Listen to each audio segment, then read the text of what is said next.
भिन्नात्मक शब्द वो होते हैं जिनका उच्चारण तो समान होता है लेकिन उनके अर्थ अलग अलग होते हैं। दिए हुए शब्दों में भिन्न वाला शब्द कौन सा है? इसमें भार्या। भार्या किसका है? पत्नी का है, को भार्या बोलते हैं। आत्मजा, नंदिनी, कन्या, ये सब बेटी पुत्री लड़की के हैं। नेक्स्ट है अंतर और अंतर। अंतर का मतलब भिन्नता और अनंतर का मतलब बाद में। नेक्स्ट है अपर और अपार। अपर का मतलब दूसरा और अपार असीम। इसमें अपर अपर का दूसरा असीम। नेक्स्ट है अम्बुज और अम्बुधि। अम्बुज मीन्स कमल और अम्बुधि मीन्स समुद्र। अम्बुज अम्बुधि का कमल और समुद्र। अपेक्षा और उपेक्षा। अपेक्षा का मतलब है आशा और उपेक्षा का मतलब है तिरस्कार। अपेक्षा उपेक्षा का क्या? आशा तिरस्कार। नेक्स्ट है अगम और आगम। अगम का मतलब है दुर्लभ और आगम का उत्पत्ति। अगम आगम का दुर्लभ उत्पत्ति। नेक्स्ट है अभिज्ञ और अनभिज्ञ। अभिज्ञ का मतलब है जानकार और अनभिज्ञ का मतलब है अनजान। तो अभिज्ञ अनभिज्ञ का मतलब है जानकार अनजान। नेक्स्ट है अभियुक्ति और अभियुक्ति।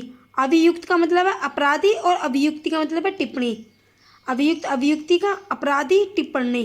नेक्स्ट अविराम अविराम। अविराम का मतलब है सुंदर और अविराम लगातार। अविराम अविराम का सुंदर लगातार।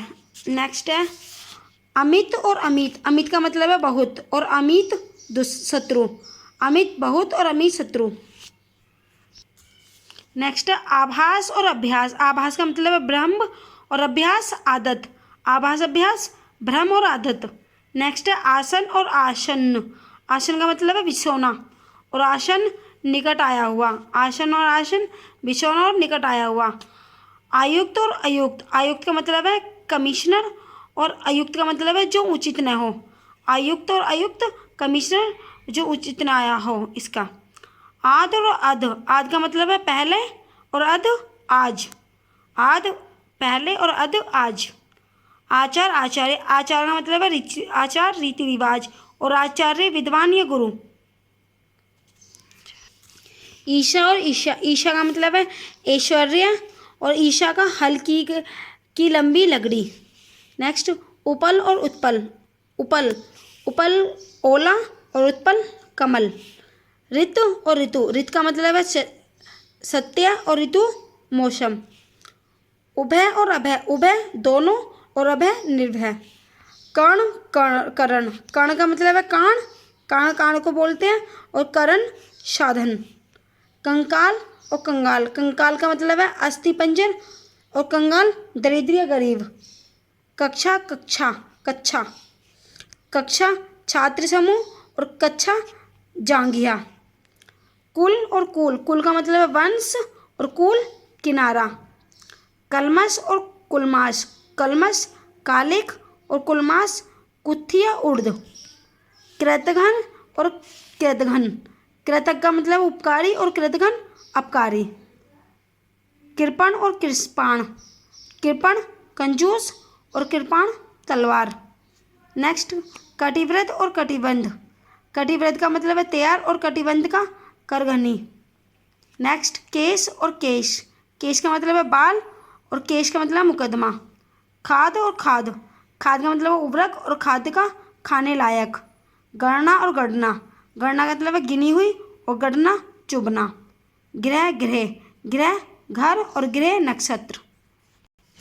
चित्त चित्त। चित्त मन और चित्त पीठ के बल पड़ा हुआ। चंड और चंड। चंड का मतलब चतुर और चंड क्रोधी। छत्र छत्र। छत्र छाता और छत्र क्षत्रिया। जर जरा। जर दौलत और जरा थोड़ा अल्प। जुड़ा और जूड़ा। जुड़ा सैलंग और जूड़ा केशबंद। तरंग तुरंग। तरंग लहर और तुरंग घोड़ा। तरण ताण। तरण विनम्र और ताण कुटिल कुटिल। तनु और तनु। तनु शरीर और तनु प्रिया। द्वार और द्वारा। द्वार का मतलब दरवाजा और द्वारा मध्यम।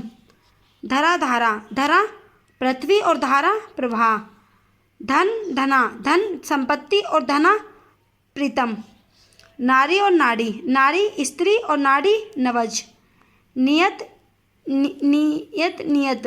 नियत निश्चित और नियत इरादा। निर्वाद निर्वाद। निर्वाद भ्रम और निर्विवाद निंदा बिना विवाद के। परस परुष और पुरुष, पुरुष का मतलब है कठोर और पुरुष का आदमी। प्रहार और परिहार, प्रहार मारना और परिहार त्यागना। पर्जन्य और परिजन, पर्जन्य मेघ और परिजन परिवार के लोग। यथागत और यथागत, यथागत मूर्ख और यथागत भगवान बुद्ध। शम शम, शम समान और शम संयम।